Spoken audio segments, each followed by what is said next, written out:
A new Commission, a new European Parliament and a new US administration. What does this all mean for the future of Europe? I chat to Jacob Kirkegaard on the Europe Conversation.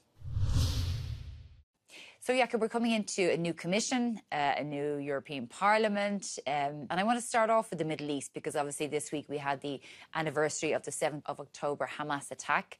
With that, we've seen horrendous conditions in Gaza as a result of the Israeli response and also a widened regional spread of war.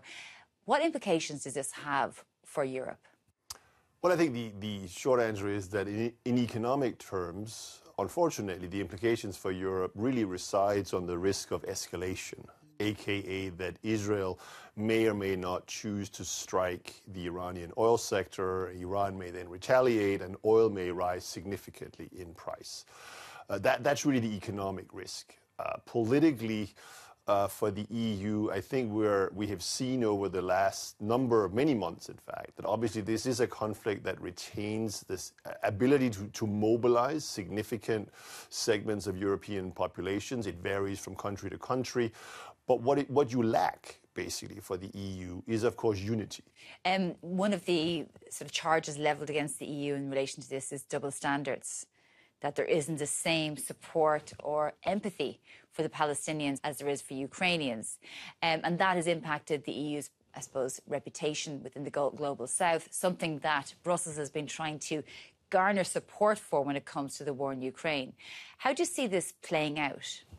No, I think it is true. I mean, I think it's important for Europeans to recognize that while we clearly view the conflict in Ukraine as the first existential armed conflict really threatening the military security of Europe, arguably since World War II in some ways, or certainly since the end of the Cold War. And therefore, we view that rightfully, in my opinion, as an existential crisis. But in the eyes of the global South, who do not, fear imminent invasion by Russia, well, it's just, quote unquote, another regional conflict. So that we in Europe, but also in the broader G7, are sort of trying to actively solicit their support for Ukraine for what in their eyes is a regional conflict, while we, again, in their eyes, are ignoring not just the Israel-Palestine conflict, but many other regional conflicts, armed conflicts across the global South. Yes, in their eyes, that's clearly hypocrisy. And I think, again, if you look from where they come, they have a point. So we see it as an existential crisis, yet at the same time, we hear from the Ukrainians, from President Zelensky, we don't have enough weapons. Our soldiers are on the front line and they're suffering for the want of weapons. Well, I think there's no doubt that Ukraine continues to fight a very determined and very much larger neighbor in Russia. So they are inherently the underdog, if you can put it that way. They have received very significant amounts of financial and military support from the West. But the war is entering now, is well into its third year, and there are concerns, not just with the upcoming US presidential election, but also domestic politics in many European countries. Is this sustainable?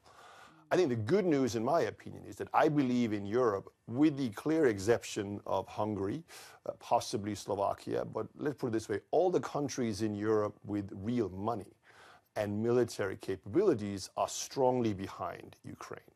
I suspect that situation will persist precisely because we do have to view this conflict as an existential one, because I think it is naive to assume that if Russia were to prevail in Ukraine, that they would, quote unquote, just stop at those 4 provinces that they have already annexed.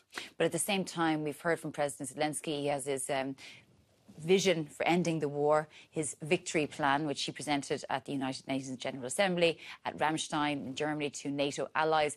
And the response has been tepid. There's no complete embrace of this response from the United States, which hasn't said it can give support for example, the use of long-range weapons into Russian territory. We've heard Chancellor Scholz saying Germany would never agree to that. And what we do know of the plan is that it's very offensive. So it doesn't appear that the allies are, foursquare behind Zelensky on this. I think you need to have Russia put under military pressure. And I think that is really what this plan strives to do. That will require, clearly in the eyes of President Zelensky and the Ukrainian government, the ability to strike strategic targets with Western weapons deep in Russian territory. Clearly, as you mentioned, the US government, the German government do not see it that way, but there are other European governments, including those who have delivered F-16s and other missiles, long-range missile to them, that actually are in favor of it.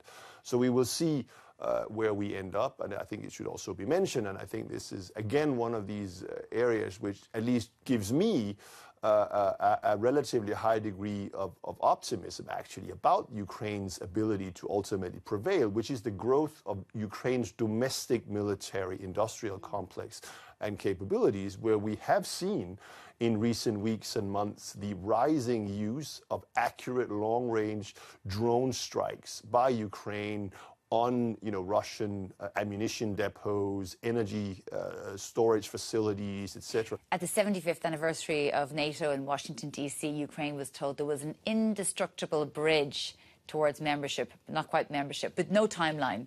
Do you think Ukraine will become a member of NATO, or do you foresee that it may have to give up NATO membership, at least in the short to medium term, in order to negotiate Russia leaving its territory?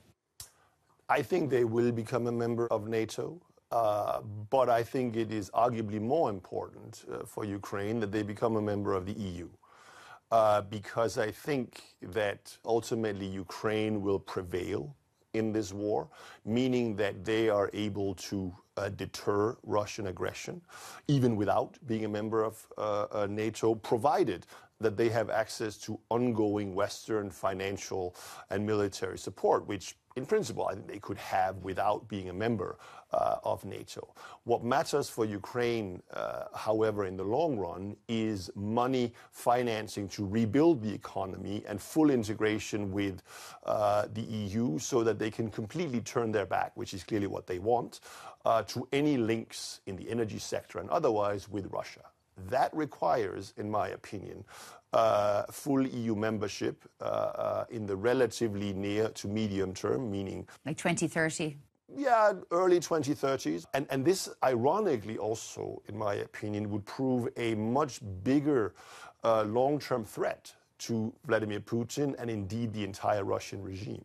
Because what this would provide Ukraine was an opportunity to become, I would argue, a fast-growing market economy-based democracy, fully anchored in the EU, clearly showing the Russian population that, there is an alternative to the autocracy perpetrated on them by Vladimir Putin and his likely successors. Do you not think countries like Hungary will go out of their way to block Ukraine's accession every step of the way, which we've seen so far?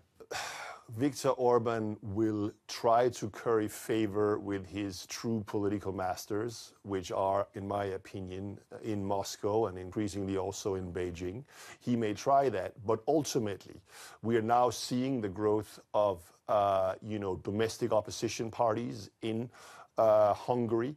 If we manage, by the rest of the EU, to continue the financial squeeze on Hungary through the budget, I think, at the end of the day, and again, we're talking maybe 10 years, for the final decision for Ukrainian membership to be taken, it is not clear that the Hungarian regime, if I may use that word, does have that level of longevity, given the domestic developments and ongoing, I hope, economic pressure that he will face within the EU. And you say political paymasters, do you mean because of the investment Beijing and Moscow have in Hungary? No, I don't. I mean, I think it is clear that Hungary, having clearly written off, I would argue, many of the currently frozen and future transfers from the EU. What have they done instead? Clearly, they continue to elicit Russian energy imports, including building a new nuclear power plant.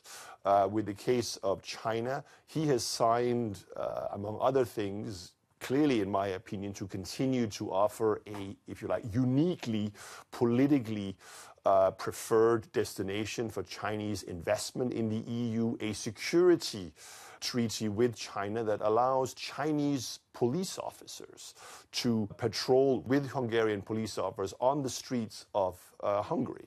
That is something that no other EU member can offer and may, in fact, choose to maybe the deciding political factor when the Chinese quote-unquote private companies or state-owned companies choose where to locate their investments. Just final question before I let you go, because we have about 3 weeks to go to the US election. What are your predictions? And, you know, regardless of who wins, do you think that Europe is on its way to de-risk from its relationship with the United States, or is that just impossible, at least for the short term?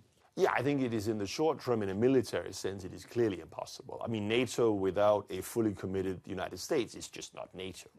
At the same time, I think the fact, irrespective of who wins, the fact that a candidate like Donald Trump might be re-elected, I mean, he could actually win and be re-elected, in my opinion, clearly cast doubt about the long-term viability of, or the value, if you like, of NATO's Article 5.